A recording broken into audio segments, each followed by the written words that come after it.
උණුසුම් පුවත් ලදසනින් ගෙනෙන අපගේ YouTube චැනලයට බොහෝ සාදරයෙන් පිළිගන්නවා. මෙන්න දැන් ලැබුණු තවත් උණුසුම් පුවතක්. අද දිනේදී බස්නාහිර සබරගමුව සහ වයඹ පළාත්වලත් මානූර නුරැලිය ගාල්ල සහ මාතර දිස්ත්‍රික්කවලත් ස්ථාන ස්වල්පයක සවස් කාලයේදී හෝ රාත්‍රී කාලයේදී වැසි හෝ ගිගුරුම් සහිත වැසි ඇති විය හැකි බව කලගුණ විද්‍යා දෙපාර්තමේන්තුව නිවේදනය කරනවා. ගිගුරුම් සහිත වැසි සමග ඇති විය හැකි තාවකාලික තද සුළං වලින් සහ අකුණු මගින් සිදුවන අනතුරු අවම කර ගැනීමට අවශ්‍ය පියවර ගන්නා ලෙස එම දෙපාර්තමේන්තුව ජනතාවගෙන් ඉල්ලා සිටී.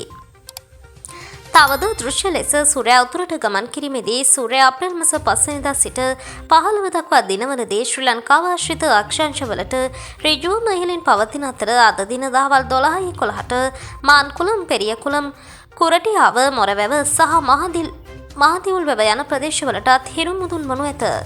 මෙවැනි උණුසුම් පුවත් ලදසනින් දැන ගැනීමට අපගේ YouTube චැනලය සබ්ස්ක්‍රයිබ් කර බෙල් අයිකනය ක්‍රියාත්මක කරන්න.